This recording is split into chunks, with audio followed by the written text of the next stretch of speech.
Welcome back to the twin turbo V6 prototype build series, where we're trying to fit a prototype V6 twin turbo from the Saab factory into a 9.3 Turbo X. This is a chassis we've salvaged, and we've currently sound isolated as much as possible to make sure that this engine and the car will become one of the most luxurious and comfortable 9.3s out there. Also one of the fastest, of course. Not the fastest, that's not the goal at this whole build series. The goal is to finish what Saab started. Now today we're going to tear down the engine, and we're going to do this at Lammertse Autotechniek in Oldenzaal. He's a friend of ours, and we work together from time to time. He seemed very suited to take on this project, as he is a Turbo X and V6 specialist for Saabs in the Netherlands.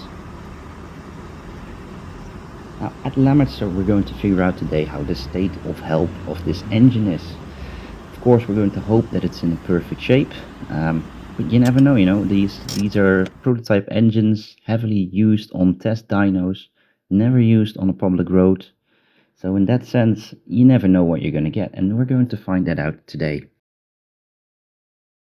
Before we start with the teardown, I'll show you the engine from all sides and all angles. Straight off the bat, when we removed the intake, we noticed that it had a lot of things in common with 3D printed parts. So we are thinking that back in 2006, 2007, maybe a little bit earlier, they 3D printed this part, which is something they did back in those days already as well, but they used it very scarcely. 3D printing was something they used for automotive prototyping. Now, one of the differences between a 3.2 from an Alfa Romeo and the Saab version that you see here is a dual high pressure fuel pump configuration.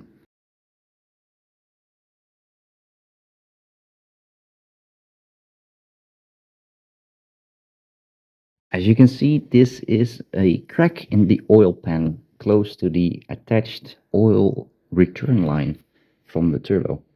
This was one of the first signs we got that this engine may have had some damage here and there. At this particular moment in time, we didn't really know what sort of damage it had, but it was an early warning sign. Now we're going to show you a small time lapse before we're going to deep dive into the teardown.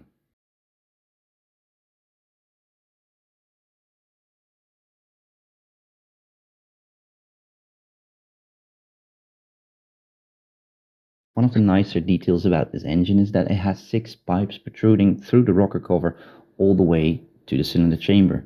Now this is something we can't leave intact as we don't have the original sensors, but it was probably used to measure cylinder chamber pressure while they were testing the engine, to make sure that none of the 6 cylinders would blow up during testing, and to also make sure that what they did with the engine was sort of happening sort of safely. I mean, of course, you can't really speak about having a safe engine when you're trying to get 600-ish horsepower out of it.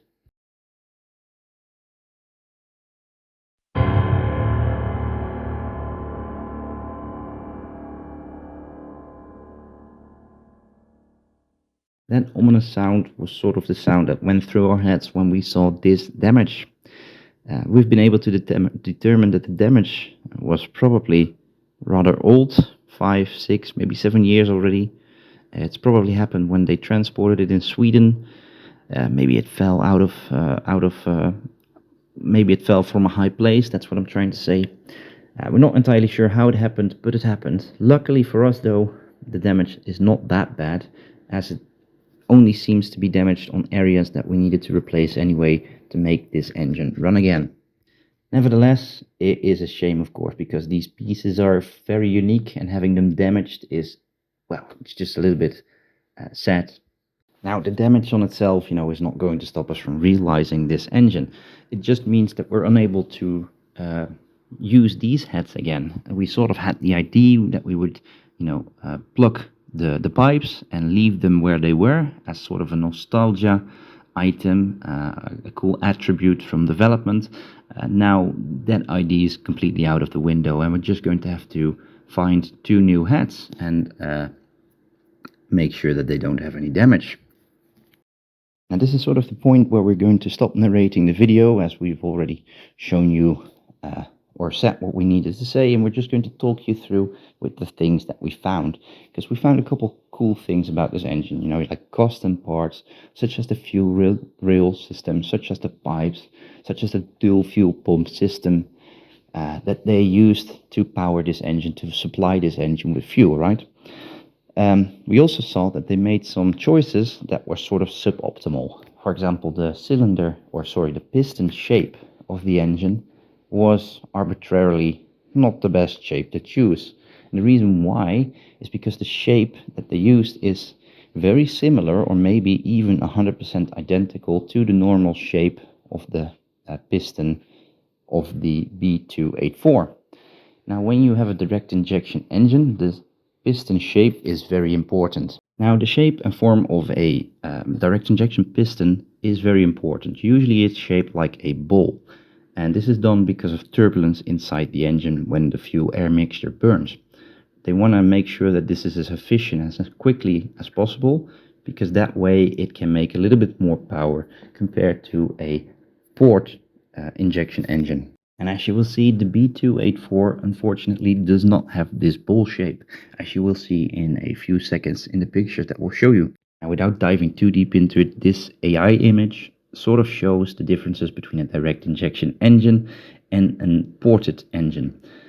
You can see that the ball shape on the direct injection piston sort of promotes turbulence, which promotes the mixing of air and fuel, which is then able to burn slightly better due to the higher compression. In theory, that should make a bit more power. In real life nowadays, the power differences between the two are negligible. There's plenty ported engines that can go way over 1,000 horsepower, and there's plenty direct injection engines that do exactly the same. Now, for manufacturers, however, especially for higher power output engines, is sort of important, because with a direct injection engine, they can tweak it a little bit more towards saying that they optimized it for the environment as well, due to the better burning of the fuel mixture. Now, the crankshaft. The crankshaft itself seems similar to a 3.2 from an Alfa Romeo, with a couple key differences. The key guide is different. There's a couple things CNC'd off on our crankshaft, where you can clearly see that on a normal Alfa Romeo 3.2 crankshaft, there's a lot more meat to it. So they either done this for balance, or they done this for performance gains. We're unsure just yet. We're going to look into this and come back to you with an answer on that. For now, thanks again for watching this episode. I hope you enjoyed it. I'll be showing you a lot more pictures right now, which I hope interest you. Thanks again, and we'll see you in the next one.